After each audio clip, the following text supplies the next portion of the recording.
आज की क्लास में हम लोग जो डिस्कशन करने वाले हैं वो है आपका topic cell, structure of cell, है ना।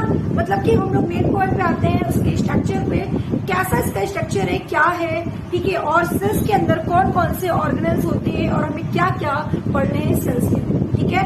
तो जितने सेल्स के अंदर ऑर्गेनल्स प्रेजेंट होते हैं वही ऑर्गेनल्स आपको पूरा पढ़ना है। इस चैप्टर में पूरा कवर किया हुआ है, ठीक है। चलिए तो आइए हम देखते हैं, सबसे पहले एक एक करके जा लेते हैं। देखिए अगर हम बात करते हैं किसके बारे में, सेल के स्ट्रक्चर के बारे में, बहुत ही बेसिक लेवल से बना आपको पढ़ाऊंगी, ठीक है। आपको समझ में नहीं आएगा और आपको एक चीज और बता दूं, इससे आपके कई फायदे हैं। जैसा कि अगर मैं बात करूं आपसे, अगर आप सेल के स्ट्रक्चर को ध्यान से समझते हो तो समझ लो आपको पूरी थ्योरी समझ में आ गई, अपने आप नोट्स बना सकते हो, नोट्स की आपको किसी की नीड नहीं होगी, ठीक है। चलिए अगर हम बात करते हैं सेल के स्ट्रक्चर की, तो हम एक कॉमन सेल को लेते हैं, ना प्लांट सेल की बात करते हैं ना एनिमल सेल की बात करते हैं, ठीक है। लेकिन बना हम प्लांट सेल्स ले रहे हैं, ठीक है, बना प्लांट सेल्स रहे हैं, लेकिन हम एक कॉमन सेल्स की बात करेंगे और एक कॉमन सेल्स को लेकर चल रहे हैं, ठीक है। बहुत ध्यान समझिएगा मैं क्या बता रही हूँ, ठीक है। चलो अब देखो यहाँ पे आपको क्या ध्यान देना है, सही से नहीं बना है ना, तो मैम सही से नहीं बना, सेल का स्ट्रक्चर सही से नहीं बना, चलो कोई बात नहीं, स्ट्रक्चर सही से नहीं बना इसलिए मैम ऐसे ही बनाकर आपको समझा दूंगी, ठीक है। इतना अगर हम आपको अच्छे से डायग्राम बनाने लगेंगे तो मालूम चला पूरा टाइम चला जाएगा आप लोग का इसी में, है ना। इसीलिए हम आपको ऐसे ही बनाते, चलो सेल के स्ट्रक्चर में एक कॉमन सेल को लेकर चल रहे हैं, ठीक है। अब जैसे कि मान लेते हैं आपका एक कॉमन सेल की अगर हम बात करते हैं कि आपका एक सेल है, ठीक है, ये आपका क्या है, सेल है।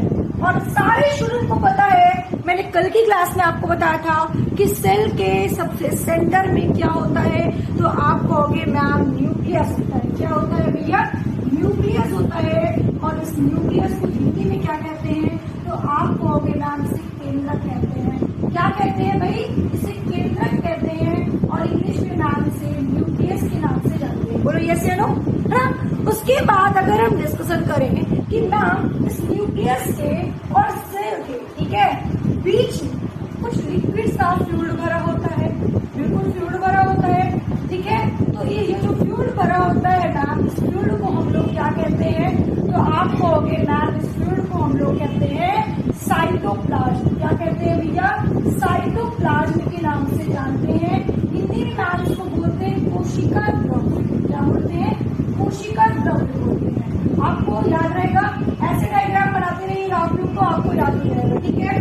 उसके बाद मैम ये जो आपका सेल है इसकी मैम सेल की अब कवरिंग होती है, बिल्कुल कवरिंग होती है, हाँ बिल्कुल कवरिंग होती है, ठीक है। तो मैम सेल की जो कवरिंग होती है, ठीक है, उसकी कवरिंग को हम क्या बोलते हैं, तो एक मैम होता है क्या, एक मिनट थोड़ा रुकिए,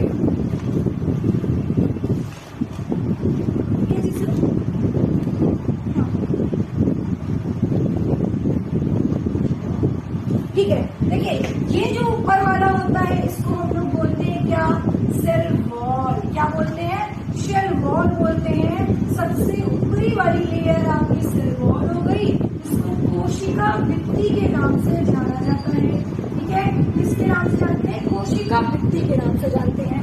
उसके बाद में ये अंदर वाला जो होता है उसको हम लोग इंग्लिश में बोलते हैं क्या, सेल मेम्ब्रेन। क्या बोलते हैं भैया, सेल मेम्ब्रेन बोलते हैं। और इसी नाम हिंदी में हम लोग कहते हैं कोशिका झिल्ली। क्या बोलते हैं इसको, कोशिका झिल्ली के नाम से जानते हैं। अब बात यहाँ पे ये आ रही है मैम, ये आपका कोशिका भित्ति हो गया, एक आपका कोशिका झिल्ली हो गया। और सभी स्टूडेंट को बहुत अच्छे से पता है कि जो आपके सेल्स होते हैं, एक आपका प्लांट सेल्स होता है और एक आपका एनिमल सेल्स होता है। तो प्लांट सेल्स और एनिमल सेल्स में सबसे कॉमन डिफरेंस जो होता है वो ये कॉमन डिफरेंस है आपका बेटा, कि प्लांट सेल्स और एनिमल सेल्स में क्या होता है, ये जो सेल वॉल है ये केवल और केवल किसमें प्रेजेंट होता है, केवल नाम प्लांट में प्रेजेंट होता है। एनिमल्स में क्या होता है, ये एब्सेंट होता है। तो इसका मतलब ये मैम कि एनिमल सेल्स में केवल क्या प्रेजेंट होता है, केवल और केवल सेल मेम्ब्रेन प्रेजेंट होता है, ठीक है। तो सेल मेम्ब्रेन एनिमल सेल्स में प्रेजेंट होता है, लेकिन सेल मेम्ब्रेन जो आपका सेल मेम्ब्रेन होगा वो प्लांट और एनिमल्स दोनों में होगा। बहुत ध्यान समझिएगा, सेल मेम्ब्रेन जो होगा वो प्लांट और एनिमल दोनों में होता है। जो सेल वॉल होता है वो केवल और केवल प्लांट में होता है, ठीक है। तो जब प्लांट सेल्स बनाओगे तो उसमें आप लोग क्या करोगे, सेल वॉल सेल मेम्ब्रेन दोनों मेंशन करोगे।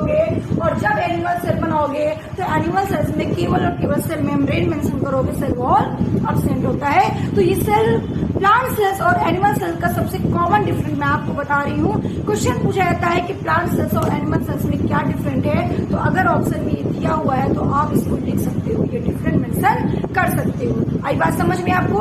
उसके बाद देखिए मैंने आपको क्या बताया है, मैंने आपको बताया कि मैम सेंटर में जो आपका होता है वो क्या होता है, न्यूक्लियस प्रेजेंट होता है। सबको समझ में आ गया, सेंटर में क्या प्रेजेंट होता है भाई, न्यूक्लियस प्रेजेंट होता है। और आपको ये ध्यान में रखना है कि जो न्यूक्लियस प्रेजेंट होता है उसकी भी कवरिंग होती है ना, जो न्यूक्लियस प्रेजेंट होता है उसकी भी कवरिंग होती है। तो मैम थोड़ा न्यूक्लियस बड़ा बना लीजिए किलो, ठीक है। तो ये न्यूक्लियस जो होता है भाई ऐसा बना होता है, जो मैं दिखाते जा रही हूँ आपको ताकि समझ में आ जाएगा, ठीक है। ये मैम ऐसे बना होता है, ये न्यूक्लियस आपको ये बन गया मैम। इसकी भी दो डबल मेम्ब्रेन होती है, एक मैम आउटर मेम्ब्रेन होती है और एक इनर मेम्ब्रेन होती है।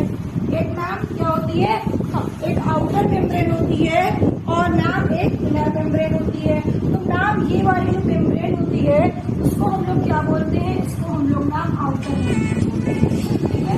है ना, कोई बात नहीं, इसको हम लोग क्या बोलते हैं भाई, इसको हम लोग आउटर मेम्ब्रेन बोलते हैं, ठीक है।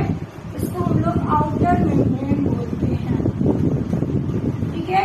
उसके बाद ये वाली जो लेयर होती है इसको हम लोग क्या बोलते हैं, इसको हम लोग इनर मेम्ब्रेन बोलते हैं, ठीक है, इनर मेम्ब्रेन बोलते हैं। बात क्लियर हुई, ठीक है। क्या बता रही है ना, न्यूक्लियस का बता रही है, जो आपके सेल के अंदर सेंटर में होता है उसकी बात कर रही है। एक आउटर मेम्ब्रेन होता है और एक इनर मेम्ब्रेन होता है, ठीक है। उसके बाद देखिए बात करते हैं, आउटर मेम्ब्रेन कंप्लीट हो गया आपका, इनर मेम्ब्रेन कंप्लीट हो गया। अब देखिए ये जो मेम्ब्रेन है ना, इन दोनों के बीच कुछ स्पेस दिख रहा है, आपको दिख रहा है भाई, ये जो मेम्ब्रेन है इन दोनों के बीच कुछ स्पेस दिख रहा है। तो जो स्पेस दिख रहा है इन दोनों के बीच उसे न्यूक्लियर कोर के नाम से जानते हैं। क्या बोलते हैं इसे, न्यूक्लियर कोर के नाम से जानते हैं। तो ये आपका क्या है, कोर है। और इसका क्या फंक्शन होता है अगर बात करते हैं तो ये चीज मटेरियल को अंदर और मटेरियल को बाहर जाने का काम करता है। मतलब सेल से न्यूक्लियस के अंदर मटेरियल आने और जाने का काम करता है ये पोर, ठीक है। तो याद रखिएगा कि जो डिस्टेंस होता है मेम्ब्रेन के बीचों में उसे हम लोग क्या कहते हैं, न्यूक्लियर कोर कहते हैं, ठीक है। उसके बाद देखिए आपको एक चीज और ध्यान देना है कि जो इनर मेम्ब्रेन है और आउटर मेम्ब्रेन है, यहाँ पे दो मेम्ब्रेन आपको दिख रहा होगा, एक इनर मेम्ब्रेन दिख रहा होगा, एक आउटर मेम्ब्रेन दिख रहा होगा।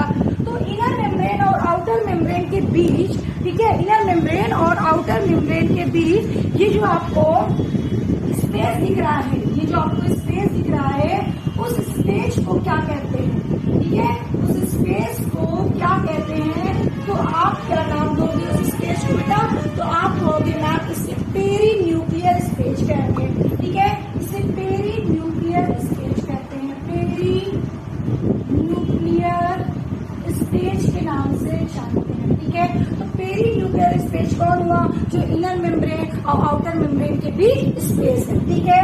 उसके बाद देखिए आपको और भी चीजें याद रखनी है। क्या याद रखनी है, ये सारी चीजें तो मैंने आपको बता दिया।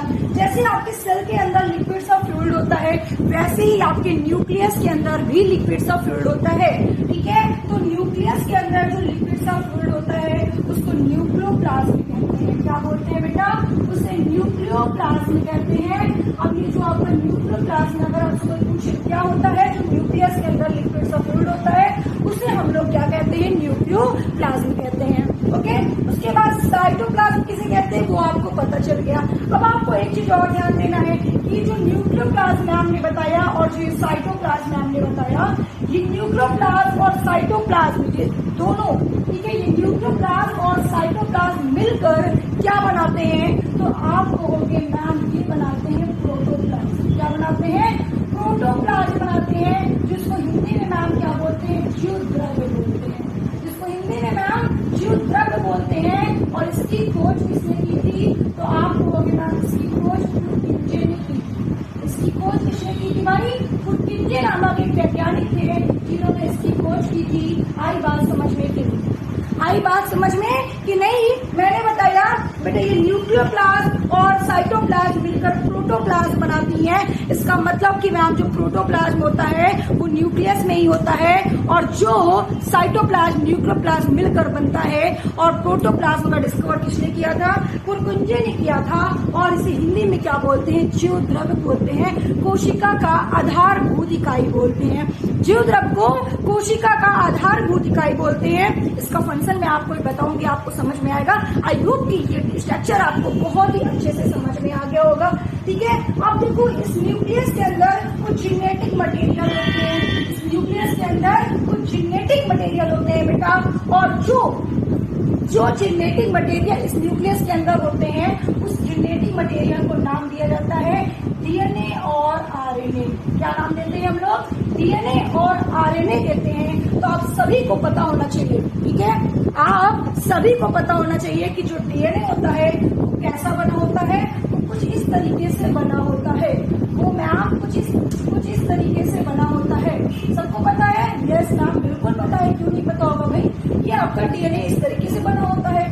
तो जो डीएनए इस तरीके से बना होता है, तो डीएनए में कुछ ऐसे हिस्टोन प्रोटीन लगे होते हैं, ठीक है, कुछ हिस्टोन प्रोटीन लगे होते हैं, ठीक है। तो डीएनए और हिस्टोन प्रोटीन, अगर आपसे कोई पूछे कि डीएनए में कौन सी प्रोटीन होती है, तो आप कहोगे हिस्टोन प्रोटीन होती है। कौन सी प्रोटीन बताएंगे आप लोग? हिस्टोन प्रोटीन होती है। और डीएनए और हिस्टोन प्रोटीन मिलकर क्या बनाते हैं? तो क्रोमैटिन बनाते हैं। क्या बनाते हैं भाई? क्रोमैटिन बनाते हैं। और ये क्रोमैटिन क्या होता है? तो मैम क्रोमैटिन जब बन जाते हैं तो कुछ इस तरीके से स्ट्रक्चर दिखता है, जिसमें डीएनए और हिस्टोन प्रोटीन लगे होते हैं। एक चैन सा स्ट्रक्चर बना देते हैं, एक चैन सा स्ट्रक्चर बना लेते हैं। और ये चैन सा स्ट्रक्चर कुछ इस तरीके से बन जाता है। और जब इस तरीके से स्ट्रक्चर बन जाता है तो इसका जो लार्ज पार्ट होता है, क्रोमैटिन का जो लार्ज पार्ट होता है, उसी को हम लोग नाम देते हैं क्या? क्रोमोसोम। क्या नाम देते हैं भाई? उसको हम लोग नाम देते हैं क्रोमोसोम। और हिंदी में उसको बोलते हैं गुणसूत्र। क्या बोलते हैं उसको हिंदी में? गुणसूत्र के नाम से जानते हैं। इतनी बात सारे बच्चों को समझ में आ गई? इतनी बात सारे बच्चों को समझ में आ गई कि नहीं? मैं एक बार फिर से रिपीट करती हूँ, यहाँ तक की बातें ध्यान से समझिएगा आप लोग। शायद ही आपको इतने डीप में और इतना बेसिक लेवल से कोई पढ़ा पाए, ठीक है। चलिए, एक बार वीडियो को लाइक करना बिल्कुल मत भूलिएगा और सारे अपने फ्रेंड को शेयर करिएगा। और ध्यान से समझिएगा, मैंने आपको क्या बताया? मैंने बोला कि बेटा जो न्यूक्लियस होते हैं, न्यूक्लियस के अंदर कुछ जेनेटिक मटेरियल प्रेजेंट होते हैं, ठीक है, कुछ जेनेटिक मटेरियल प्रेजेंट होते हैं। और जो जेनेटिक मटेरियल प्रेजेंट होते हैं उसे डीएनए और आरएनए कहते हैं, ठीक है।